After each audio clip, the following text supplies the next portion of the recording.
Hey, what's up, y'all? Welcome to Brews and Reviews. It's Knowledge, and today I'm reviewing the deluxe version of the Great Pinata by Freddie Gibbs and Madlib, and I am sipping on a Schlafly Winter Haze IPA. That's a 6% IPA coming in from the brewery in St. Louis, and it's always interesting to have a winter IPA, which you think of as more of a summer beer, but this one works, and it's also from the middle of the country, just like my dude from Gary, Indiana, Freddie Gibbs. Let's get into this review.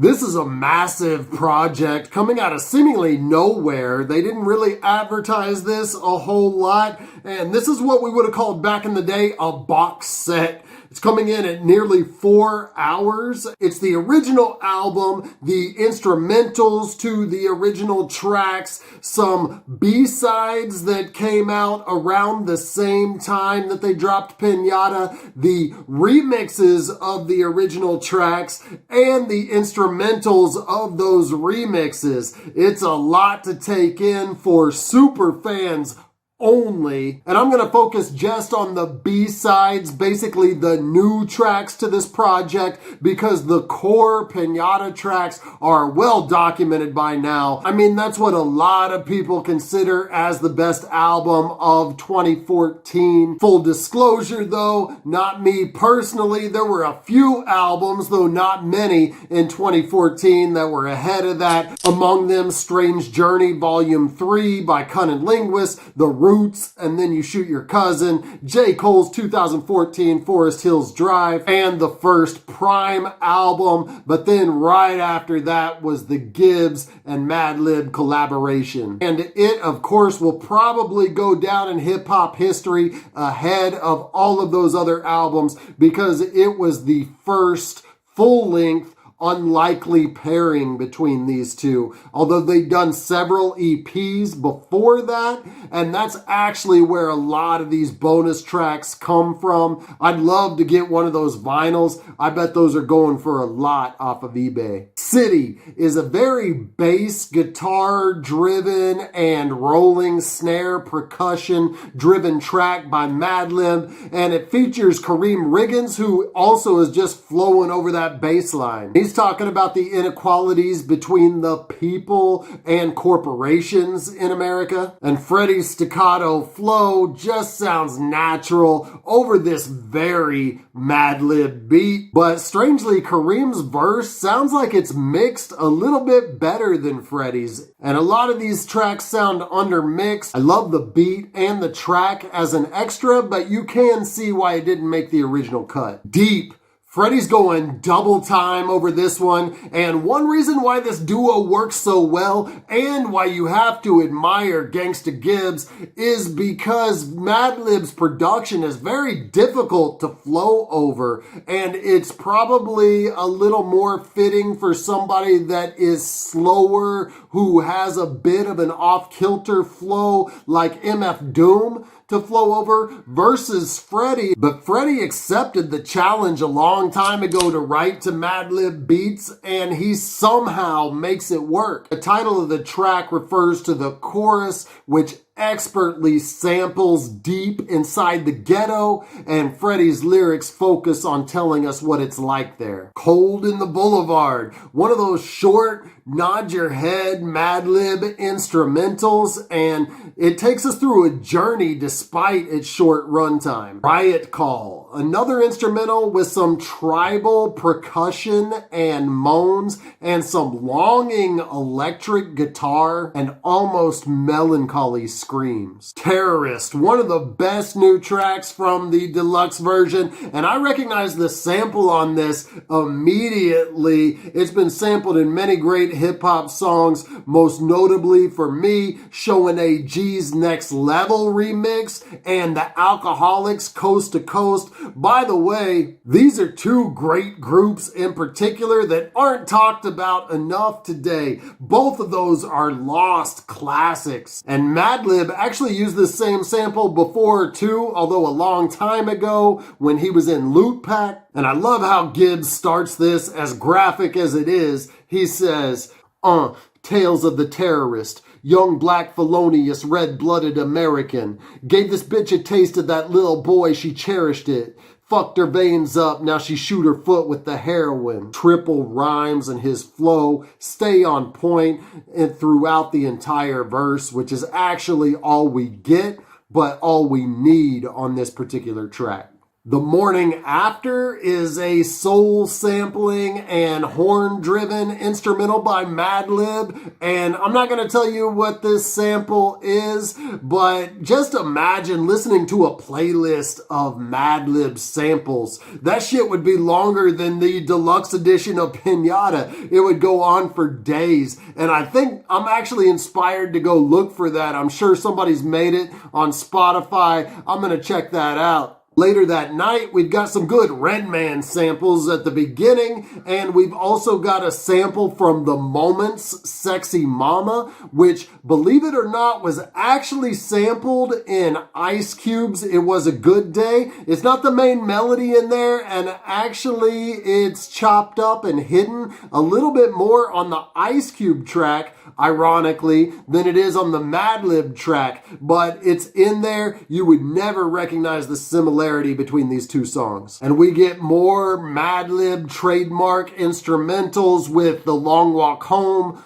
Ups and Downs, and The Garden. And The Garden in particular just hit me in a way. It made me almost sad because I was imagining MF Doom's voice over this instrumental of The Garden, and I could see him flowing over it. Could have been on Mad Villainy 2, and I was just imagining where he would hit the rhymes in his off-kilter rhyme patterns that he would do on a track like this. I could see it perfectly. Listen to this instrumental. You will hear that too. Home. We get the rare love song from Gangsta Gibbs. And just to show you how much he truly means it, he's got BJ the Chicago Kid on the chorus. And in that rare moment of clarity for this girl, he spits some heartfelt bars. He says, "Now I can't make it without you, girl. You my new religion. And every hustler needs a main thing. Baby, once I get it, I'ma make your last name change. Said every hustler needs a main thing." The Dunk, another instrumental, but we immediately recognize the first sample that Lib uses on this because it was made famous by Puffy on Mace's Feels So Good. Man, Mace and Puffy sucked. I revisited the Mace song after hearing this track, and the dude just had no flow. He was so boring and just average. I never even liked him back in the day. I did, sadly, enjoy Puffy a little bit just because of his affiliation with Biggie. You have to realize back in that day, we really only heard about new artists because of their affiliation with other artists, and a cosign was a big deal. So it took me buying Puffy's album to realize how badly he sucked. But this track is a good instrumental that samples Kool and the Gang's Hollywood Swinging, which is also a good track. And I'm kind of surprised that Madlib used such a well-known sample, but he does switch it up quickly. Nick's Remix, one of the standout tracks of this deluxe version, and definitely one of the great tracks from the original remixed, and it features Ransom, Joey Badass, and Action Bronson. And I didn't even know that Ransom was doing his thing back in these days. This was released originally in 2014. I know that Ransom is one of the best up-and-comers right now. I'm really feeling his flow, but if you were feeling it back then you were one of the day ones. Let me know what's some of his good old shit to listen to in the comments, because I'd like to check out that older Ransom stuff. Action Bronson hits us with a good verse, and he's referencing Chris Childs punching Kobe, something that you don't usually see in Kobe's highlights, but an infamous incident from early in his career. Ransom's next, and he was spitting then just like he's spitting now. He's actually hitting on the theme of this more than anyone else on the track, even Gibbs. The theme of the Knicks versus the nicks or moving nickel bags, like moving their drugs. He proclaims, when I cut it, all my nicks will be softer than Charles Smith. And Joey Badass plays clean up, saying, now I'm just a slave to the mic. Wait, hold up. I don't think this chain fit me right. Got a couple loose screws, so I write. Right brain trippy like. And I love what Madlib does with the beat right as he says that. These are three God MCs collaborating for this track, and when Action Bronson is the weakest of four MCs, that's really saying a lot for a track. Cocaine Parties. I think this is the one everybody was waiting for. This is the one everybody wanted on this to be on Spotify and streaming to check out Gibbs' bars over this classic track. And I think Gibbs just went and grabbed this when Madlib posted the instrumental. He wrote it for Kanye, of course,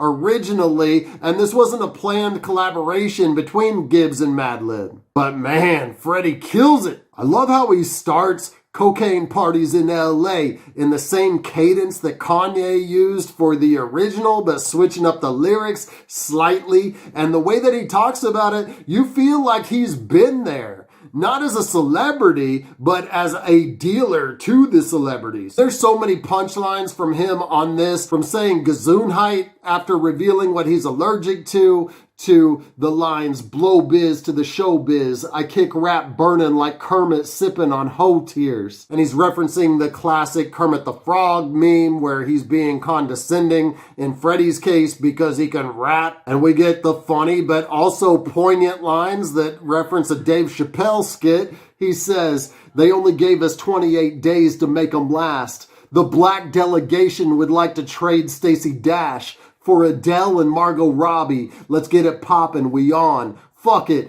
even trade, we even throw in a Raven Simone. And then all the way to the Macklemore white privilege line, only Freddie's white privilege is not about his race, but about what he's pushing. I don't know if this is better than the original track, but it's definitely got more lines on it. The deluxe version is what it is. These are basically B-sides that didn't make the original album, so we shouldn't necessarily expect it to be a really cohesive listen. These came from several different projects put together, so it's a copy and paste effort. I do recommend the whole deluxe version for any super fans of MADGIBBS, but it won't necessarily pull in new fans. I'm really glad they released it. I will run through it several times. I'll be listening to a few of these new tracks from the deluxe version throughout the year, but if nothing else, it's just great that it makes us go back and revisit that original great album. Thank you for watching my review of the deluxe edition of Pinata. If you like this, go ahead and hit like now, hit me up in the comments, and subscribe to my channel. If you didn't like it, also let me know why in the comments. I drop hip-hop and hops related content consistently, so until I see you next time, keep buzzing.